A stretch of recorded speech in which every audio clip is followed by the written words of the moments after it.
oiseaux.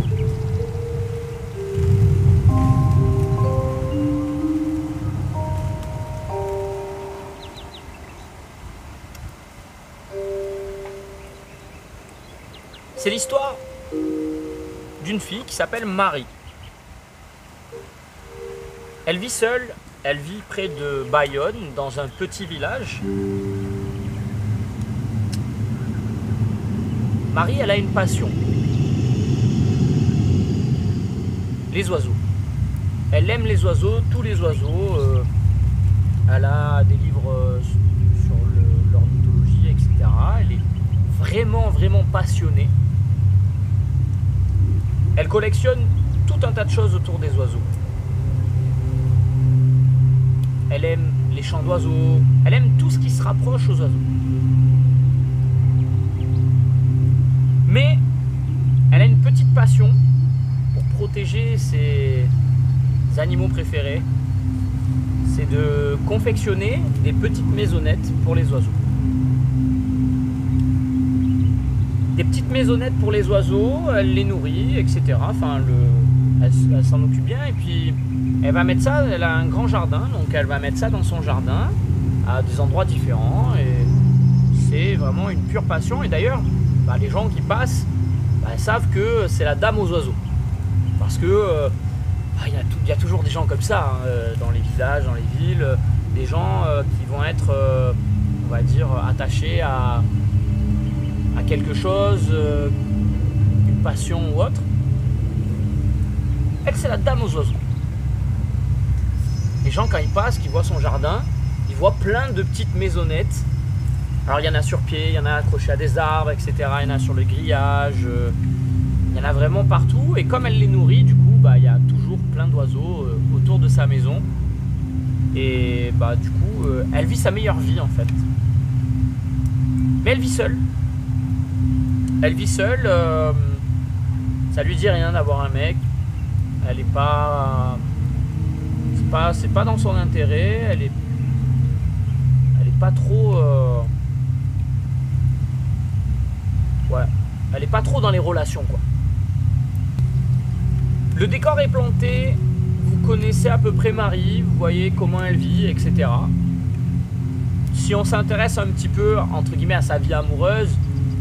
C'est la fille qui va enchaîner un peu les mecs comme bon lui semble. Elle s'en fout quoi d'être en couple, donc elle va profiter. Donc elle ramène, peut-être qu'elle va chez eux ou elle ramène chez elle, ou je sais pas trop comment ça se passe, mais en tout cas ça c'est pas une info que j'ai. Je sais pas quel âge elle a, Marie. Tout ce que je sais, c'est qu'elle vit seule et qu'elle enchaîne un petit peu les mecs comme ça. Et un jour, il y a une petite fille intriguée, peut-être sur le chemin de l'école ou je ne sais quoi, toujours intriguée par ces petites maisons qu'elle voit dans le jardin. Un jour, la petite fille, elle décide de s'arrêter et de regarder. D'habitude, elle était un peu gênée. Tu sais, t'es un peu gêné de t'arrêter, de regarder chez les gens et tout ça. Elle s'arrête, elle se penche contre le grillage. Elle regarde. La curiosité. La petite fille, elle est vraiment piquée, quoi. Elle est vraiment piquée par la curiosité. Elle va faire le tour du portail qui est ouvert. Elle va faire le tour du portail, elle rentre. Elle voulait voir des petits oiseaux. Elle regarde un peu dedans. Là, c'est rigolo, les nids ils sont pleins de couleurs. Mais elle veut pas rester là, elle veut pas se faire prendre dans le jardin, elle s'en va. On connaît pas le nom de cette petite fille en vrai. Juste que elle doit pas habiter bien loin puisqu'elle passe souvent devant. Mais elle se pose des questions. Vraiment, pourquoi les nids sont en couleur, etc. Bon, après, peut-être que c'est. Elle s'est dit peut-être que c'est sous forme d'œuvre d'art. C'est peut-être ça. La petite fille, elle Elle fait le trajet, souvent, elle regarde, mais elle avait un petit peu oublié cette histoire de couleur, de nid et tout ça. Et là, un jour, elle entend un petit oiseau qui envoie des petits... Mais c'était à répétition, c'était pas comme d'habitude. Et là, elle s'arrête et puis elle voit un tout petit oiseau qui essaie de s'envoler et qui tombait. Elle se dit que c'était peut-être un bébé qui était tombé du nid. Mais elle sait pas. Il ne faut pas toucher un oiseau, etc. Enfin, elle n'a pas toutes ces infos. Pour elle, elle veut sauver le petit oiseau. Elle fait le tour, elle rentre dans le jardin. Elle prend l'oiseau. Elle le met dans le nid. Donc elle le met dans la maisonnette. Mais à ce moment-là, elle a eu le flash du nid en couleur. Donc avec sa curiosité de petite fille, elle met sa main dans la maisonnette et elle essaye de tirer un petit bout du nid pour savoir ce que c'est quoi. Et là, elle voit ça ressemble à une nappe ou un rideau. Elle sait pas trop. Quoi. Ça l'intrigue, elle retire un autre bout, puis un autre. Et elle les pose par terre et à un moment donné, elle se rend compte qu'il y en a deux qui vont ensemble. Elle se dit mais pourquoi cette dame elle fait des nids avec des tissus comme ça, on dirait des habits.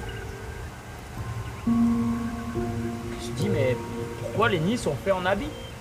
Alors elle se pose des questions, mais petite fille, elle se dit mais peut-être que c'est des habits qu'elle voulait plus. Et peut-être que, je sais pas, elle voulait les jeter ou quoi. Et en voulant remettre sa vite dans la petite maisonnette, en fait, elle va prendre un des plus gros morceaux de tissu qu'elle a et elle se rend compte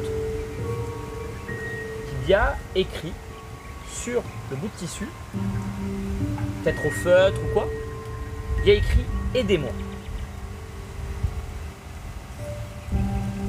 Là, la petite fille, elle remet ça vite, elle a peur, tu sais, c'est un moment où un petit coup de stress, elle rentre chez elle en courant, elle n'en parle pas à ses parents parce qu'elle a fait une bêtise, elle est rentrée chez un inconnu. Elle ne veut pas en parler à ses parents. Mais elle garde ça en tête. Et elle réfléchit à ça, tous les jours. Pendant très longtemps, elle ne va pas toucher aux petites cabanes d'oiseaux. Mais plus tard, à un moment donné, je sais pas quand, je sais pas combien de temps après d'ailleurs, elle retourne dans le jardin et là elle va fouiller. Elle va fouiller chaque petite maisonnette parce qu'elle s'est dit celle-là je l'ai déjà faite, j'ai vu. Et là elle sort entièrement les morceaux de tissu. Et en fait elle se rend compte qu'il y a des mots, des moitiés de mots écrits sur les tissus. Alors, ce qu'elle fait, la petite fille, c'est qu'elle note tout sur son petit journal intime. Elle va noter tout ce qu'elle relève. Et le soir, quand elle rentre chez elle, elle passe des heures et des heures dans sa chambre à faire un jeu de puzzle, en fait, avec les messages qu'elle a essayé de récupérer. Et en fait, un soir, elle arrive à reconstituer une phrase entière, un petit paragraphe. Aidez-moi, je suis enfermé. Aidez-moi, plusieurs fois, je suis enfermé. Et à la fin de ce paragraphe, je suis enfermé dans la chambre, à l'étage, etc. Mais elle n'a pas tous les éléments, elle ne sait pas exactement où. Là, la petite fille, elle flippe un peu, quoi. Elle est vraiment... elle se rend compte de la gravité de la situation. Elle est bloquée parce qu'elle ne peut pas raconter qu'elle va fouiller chez les gens. Mais elle ne peut pas rester sans rien faire. Son empathie prend le dessus.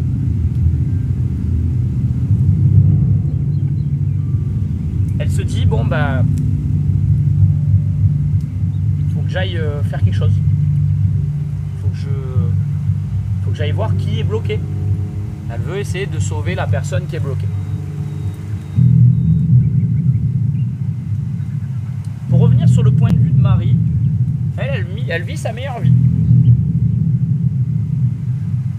Elle fait ses petites sorties avec ses mecs, machin.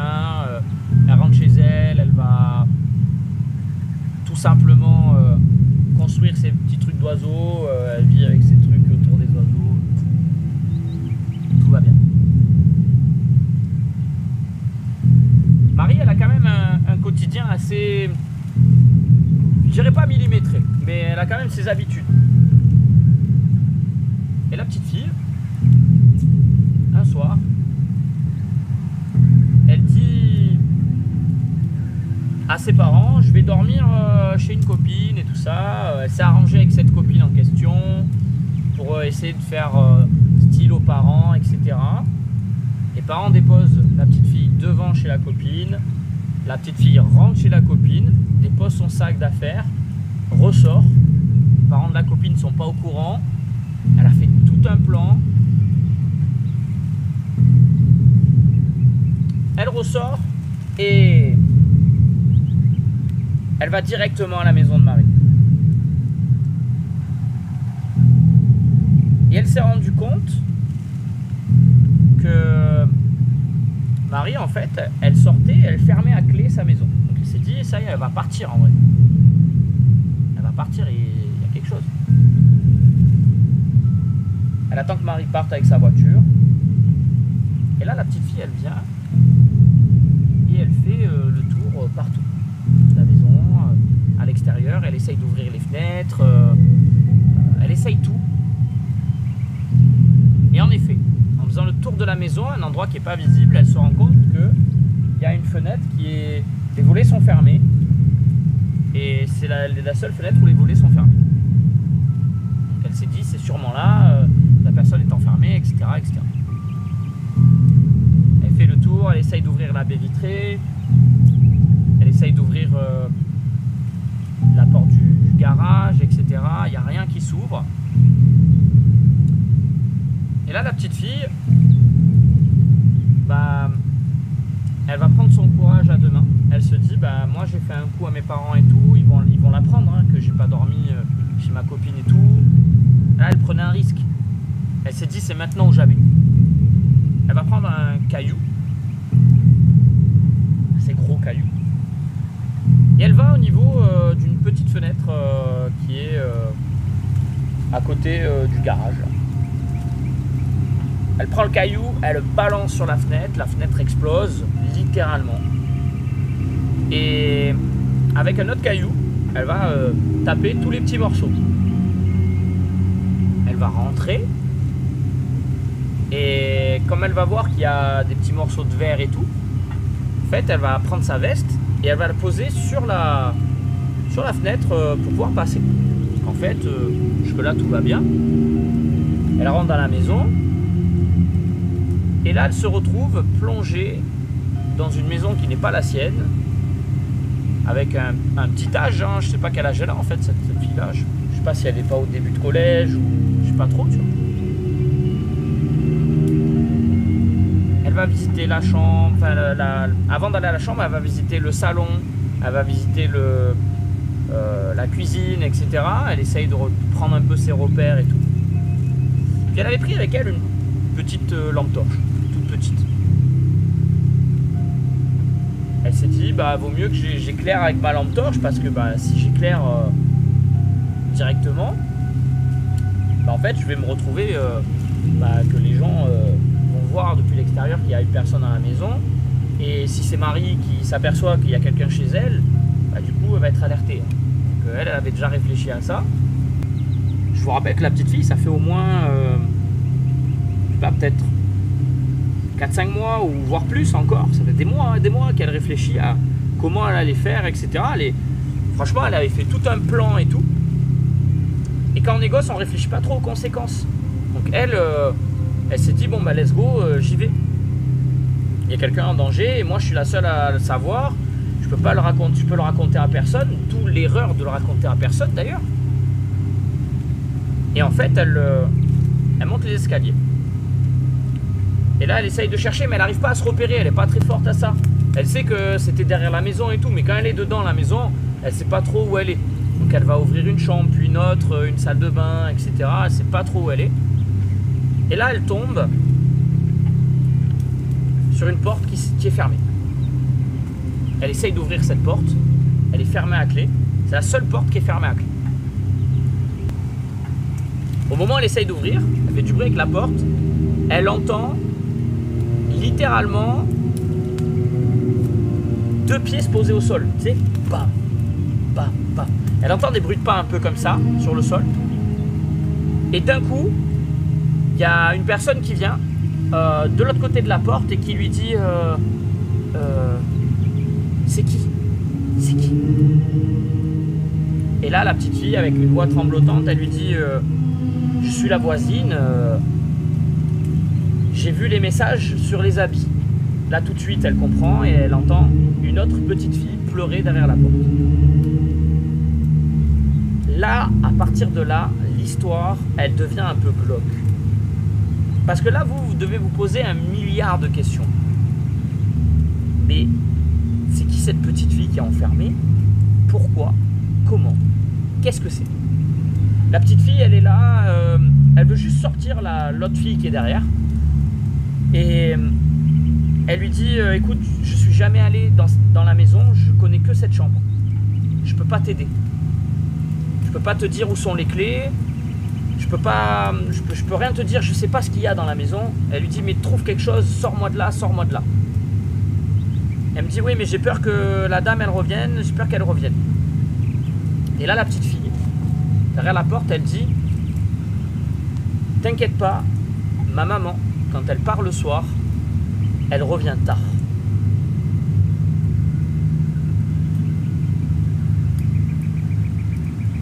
Là, dans la tête de la petite fille, tout commence à se dessiner et genre elle est vraiment apeurée de la situation parce qu'elle se dit comment une maman elle peut enfermer sa fille.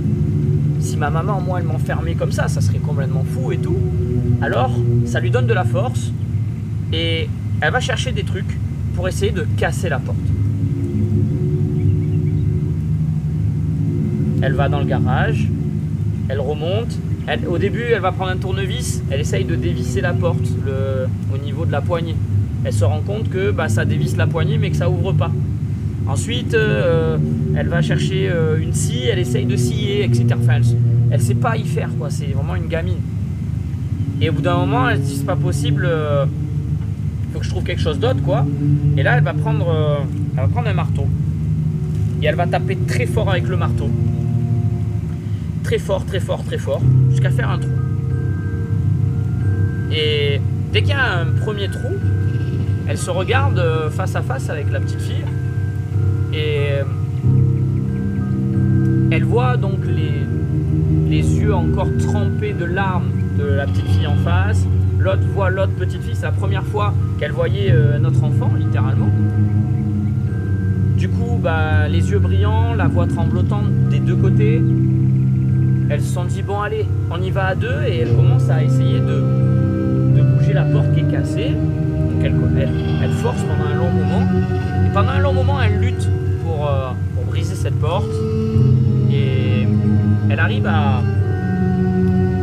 faire se faufiler la petite fille hors de la chambre. Et elle ressort par la fenêtre cassée. Elle ressorte par la fenêtre cassée. Elle récupère sa veste. Là, elles se rendent chez l'ami. Et c'est la fin pour cette nuit-là de ce que je vais vous raconter. Maintenant, je vais vous raconter quelques temps plus tard. Au départ, c'est une amie. Au départ, ça ment un peu. C'est une amie qui est. Ses parents, ils sont en vacances, etc. Enfin, voilà, c'est un peu raconté bizarrement, mais les parents comprennent qu'il y a quand même un truc bizarre. Ils la gardent un peu sous leur toit, les parents de l'amie en question. Et ensuite,